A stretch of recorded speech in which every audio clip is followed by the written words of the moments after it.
আমাদের সংস্কৃতি, আমাদের সংস্কার সর্বদা থাকবে আমাদের সাথে। ভারতের মহান গ্রন্থ আর কাব্যের সম্পূর্ণ সংকলন। সাবস্ক্রাইব করুন তিলক।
হে রুক্মিণী পুত্র, চোখ খোলো।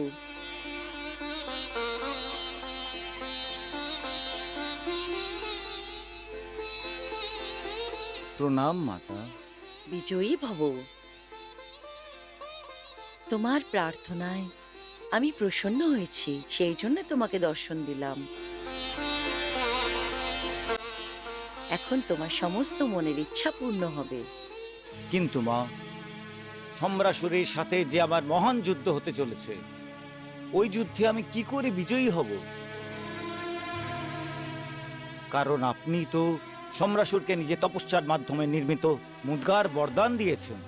হে প্রদ্যুম্ন, আমার মুদ্গর কখনো ব্যর্থ হবে না, কিন্তু জগতের কল্যাণের জন্য আমি তোমায় ইষ্ট বর প্রদান করছি। এখন তুমি সম্রাসুরকে অবশ্যই পরাজিত করতে পারবে। যখন আমার বরদানের অপব্যবহার করে সম্রাসুর তোমার উপরে প্রহার করবে, তখন আমার মুদ্গর তোমার শরীরের পরিক্রমা করে আমার কাছে ফিরে চলে আসবে। আপনাকে অনেক অনেক ধন্যবাদ মা, অনেক অনেক ধন্যবাদ।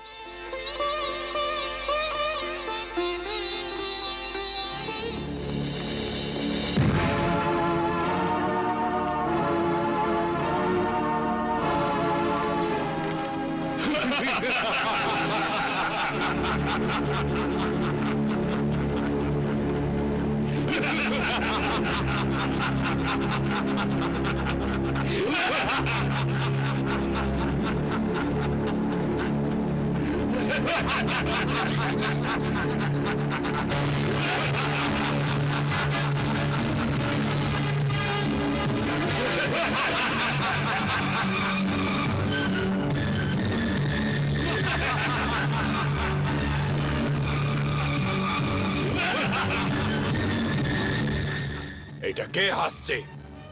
কে ও যে আমার ঠাট্টা করছে? কার এত দুঃসাহস? আমি হাসছি সমরাসুর। আমি আমি কে? সম্মুখে কেন আসছো না? কাপুরুষের মতন লুকিয়ে লুকিয়ে কেন হাসছো?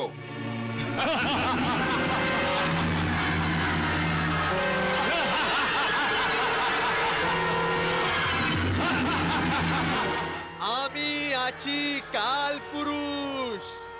কাল, তোমার মৃত্যু বুঝেছো? কালপুরুষ? মৃত্যু? হ্যাঁ সমরাসুর, আমি কাল, তোমার কাল, তোমার মৃত্যু। আমার কাল? হ্যাঁ, তুমি অবশ্যই মায়াবী কৃষ্ণের মায়া হবে। আমাকে বিভ্রান্ত করতে এসছো, আমার আত্মবিশ্বাসকে ভেঙে দিতে এসছো। বোধহয় তুমি আমাকে জানো না, আমার শক্তিকে তুমি চেনো না কালপুরুষ। আমি সম্রাসু। কাল সম্বর বলে আমাকে কাল সম্বর, কারণ আমি কালকে পরাজিত করেছি, কালের ওপরে বিজয় প্রাপ্ত করেছি, স্বয়ং নিজের মৃত্যুকে পরাজিত করেছি। সেই জন্য আমি অমর অমর।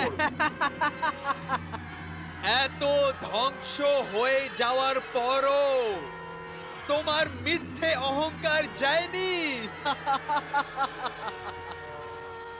সমরাসুর, তোমাকে দেখে তো আমার এমনি মনে হয় যে তরি জ্বলে যাওয়ার সাথেও শক্তি যায়নি।